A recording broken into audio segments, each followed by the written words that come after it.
I'm really happy to be here, and the topic that I was asked to discuss is the convergence of casual and fine. I'm going to do what I promised myself I wouldn't do and try to relate my industry to your industry, because I am a lover of hotel experiences. But I'm going to start by talking about a trend that I see happening absolutely in our industry, and I believe you'll find that it's within the hotel industry as well. We're in the same industry called hospitality, right? So whether you're selling a night of sleep or whether you're selling a plate of food, the goal is that the person on the receiving end somehow feels better after we do our magic than when they first came in through our front door in the first place. We all share that exact same goal. One of the things that we're seeing certainly in our industry everywhere, and I think Shake Shack is a very good example of this, but it's happening in every single category, whether it's salad or pizza or grilled food or Greek food, Mediterranean of all types, is the convergence of casual and fine.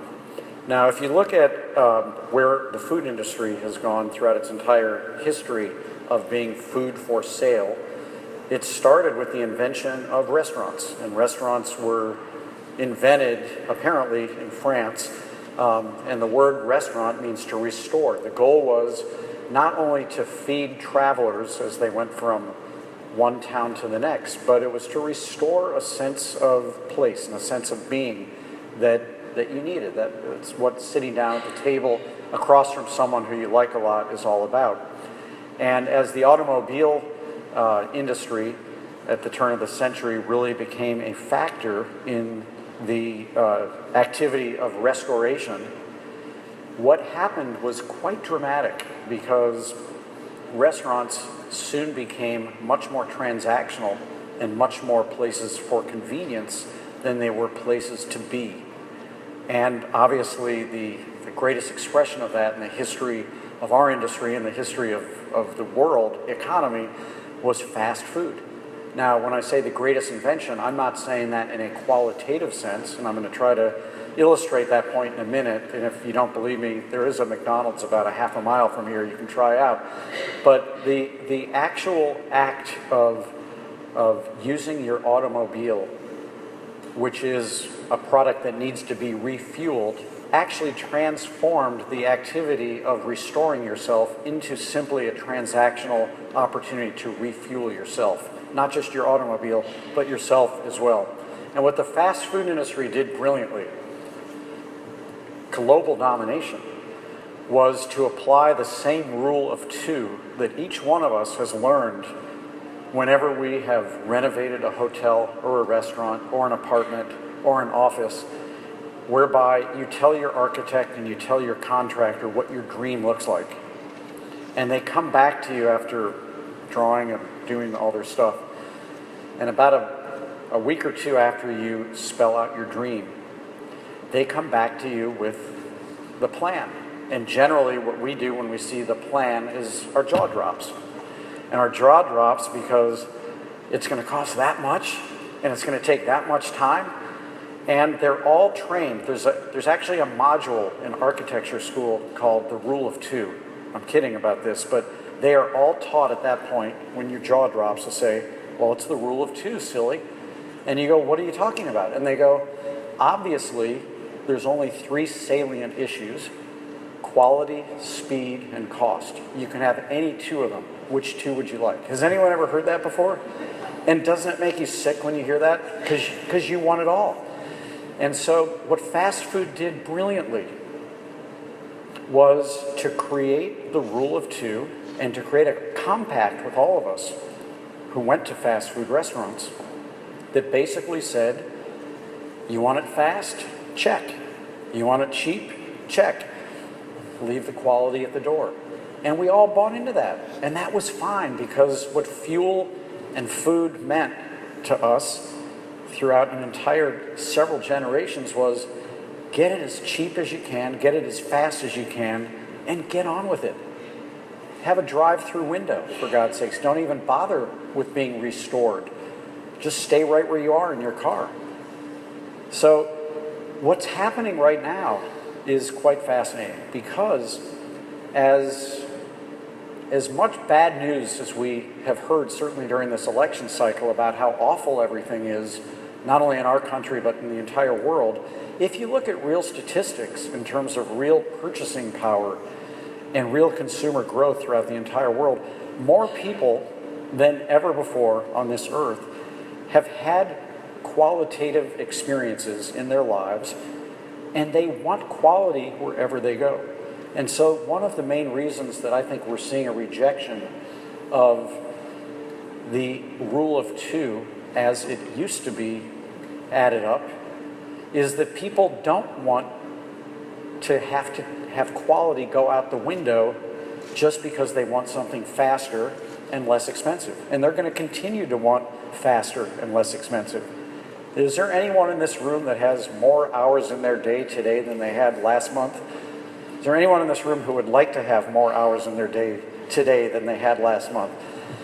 It's just speeding up. Everything is speeding up all the time. So here's what the convergence of casual and fine means to me. It's basically, believe it or not throwing out the rule of two. The rule of two continues to exist. But it's challenging how you add up the numbers to get to the rule of two. And so here's what I want to propose to you, and we'll see if this translates to both of our industries. Whoever wrote the rule that it has to be 1 point for speed, 1 point for price, and 0 points for quality? Why can't it be 0.66, 0.66, and 0.66? And so if you look at a place like Shake Shack, or you look at a place like Sweet Green, which maybe some of you have gone to, we actually made an investment in a company on the West Coast called Tender Greens. I don't know if anyone's from the West Coast, and maybe I see some nodding heads. These are all businesses that are applying the rule of two, but they're getting there in a different way. And basically what they're saying is this: we're going to save you, relative to the experience of going to a full-service restaurant, we're going to save you some of the time, but not as much time as fast food would, because we're actually going to prepare the food to order for you. And we're going to save you some of the cost, but not all of the cost that fast food would, because guess what? We're not taking a 0 for quality because you don't want a 0 for quality. You actually want 100% of the essential reason you came for the food, which is really good food, really well sourced. But what you're willing to give up, and this is what takes it from a 1 down to a 0.65 or 0.66, what you're willing to give up are some of the trappings that you used to expect, or the things you thought you needed in a full-service environment. So if you take a place like Shake Shack, people don't need a reservation, so we don't have to pay reservations. They don't have a table, so we don't need a maitre d' or a host. They don't have a cocktail made, so we don't need a bartender. There's no waiters. That's a pretty big savings, especially in a marketplace where labor and all labor is going way, way up in cost right now. They don't need tablecloths. They don't need to have a florist. They don't need to have a chef and a pastry chef and 4 sous chefs and a sommelier in the dining room. That's a hell of a lot of cost to strip out of the equation, which allows us to provide as much quality in your mouth, same exact ingredients that a restaurant would charge a hell of a lot more for, but it allows us to provide amazing value and a lot more speed and a lot more quality. And I want to just ask you guys, watch what's happening in our industry, because it is becoming increasingly challenging for highly, highly trained chefs and restaurateurs to open full-service restaurants. And it's also becoming challenging time-wise and money-wise for our guests to spend as much time, whether it's at lunch or it's at dinner, in those environments. But nobody wants to take a back seat on quality anymore. Here's the key factor that we found. Within the category that I call quality, it would be a mistake to think that all we're talking about is what's on the plate and what's in the glass. A huge part that people do not want to give up ever is hospitality. And the greatest thing about hospitality is you will never see, whether you're in your industry or my industry, you will never see a line item on your P&L statement for hospitality. It doesn't cost any more or less money to smile at somebody. It doesn't cost any more or less money to remember somebody. It doesn't cost any more or less money to do something thoughtful for somebody, making a connection between your heart and your brain. It doesn't. I would say that if I've learned any one thing in my career as a restaurateur, it's this. The greatest longing that human beings have is the longing to belong. And when you talk about recognition, what you're really talking about is people want to belong to things. We are wired, no matter how life changes and technology changes, it's already changed since I've started my talk. No matter what speed any of that changes, the thing that never changes is we are human beings. And we are all wired to be tribal creatures. We seek to belong. The first and most important thing to which we belong is our family. It's most powerful. It's probably the one thing that hasn't changed over time. But I think the other things that we used to feel a need to belong to, we haven't changed our desire and our need to belong to things. In fact, I would argue that if anything, technology has enhanced that because it's given us other things to which we can belong. But if anything, I would say that while you see the things that used to matter start to erode, this was once a place of religion, and now it is a place to have a hotel conference. Okay? Religion used to be one of the things to which so many people wanted to belong that it would have been unheard of that this could be transformed into a hotel. What about country clubs? They're falling away. Fraternities. It's not that they're going to go away, but the things to which we always needed to belong, political parties, you just name it, they're almost all receding. The one thing, in addition to family, that I think has increased, if anything, is where you work.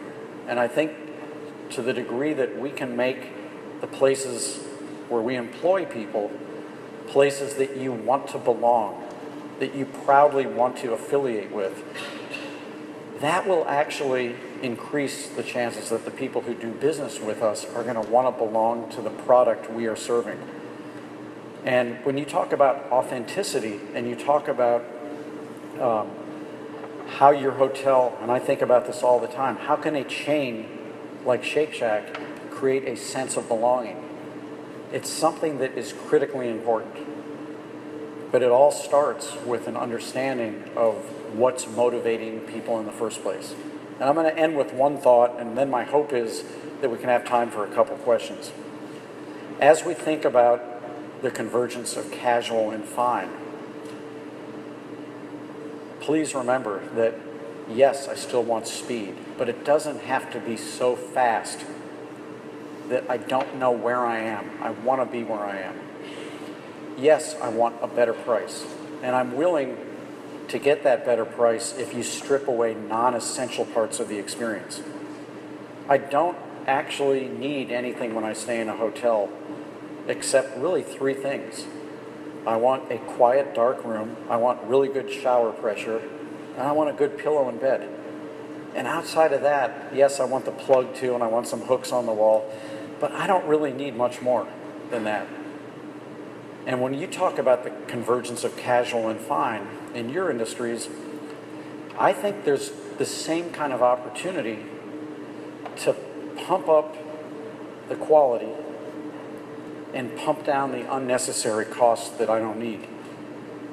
I've stayed in hotels that are fairly priced. I get free internet. I've got all the hooks I need. I've got great shower pressure. The amenities are really nice. And I'm totally willing not to have any carpeting, for those of you who hate carpeting. I'm totally willing to have non-plush carpeting, that's for sure. I'm totally willing not to have a fancy bureau because I'm not going to unpack my stuff anyway. I don't know what goes into the cost of building a hotel because I've never done that, and I have no interest in it, by the way. But I do know that when I go to a hotel, I feel the same way you probably feel when you come to a restaurant. Make me feel welcome. Let me know where I am. Pretend that, like a great bottle of wine that has terroir, where I know where the wine was grown by how it tastes, give me that sense of where I am. Why do you think Airbnb is doing so well? Because you could, whenever you check into one, you could be nowhere else. Why do you think a city like New York does so well? Because when you're here, it's authentic. There's nowhere else you could be. There's great cities in America. When I go to San Francisco, where else could I be? When I go to New Orleans, where else could I be? When I go to Charleston, where else could I be? People don't want sameness. But at the end of the day, that doesn't cost extra money. Authenticity, heart, mind, connections. I want to end with one thought, and it's something that I actually wish I could do better than. I wrote this in my book, Setting the Table, 10 years ago. It came out 10 years ago last week. And I wish I could say it better than I'm about to say it, but I can't. And that is this. Remember, ladies and gentlemen, within 3 minutes of being born, each one of us got 4 gifts of hospitality that I believe are so deeply imprinted that we spend the rest of our lives in every transaction just longing to have these repeated.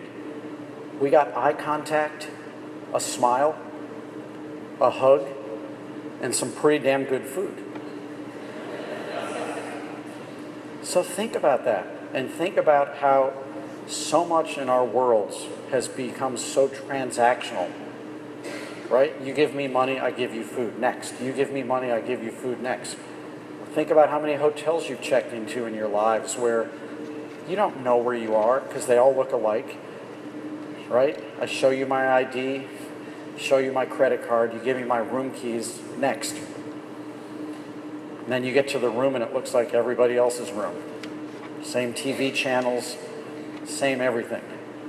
That's not what people want anymore. They want to know that they're seen. They want to know that we're happy to see them. The hug is really the best metaphor for hospitality in the world because you only get one if you give one. And you only give one if you get one.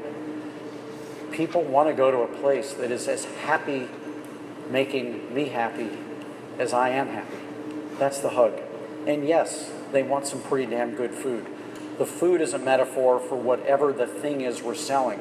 But in that equation of 4, not the law of 2, in that equation of 4, the thing we do is only one of the 4 things. The real reason they're coming is the sense of belonging that is created by being seen, knowing that we're happy to see them, and knowing that the exchange is not a transaction, it's truly a hug. Thank you guys very, very much.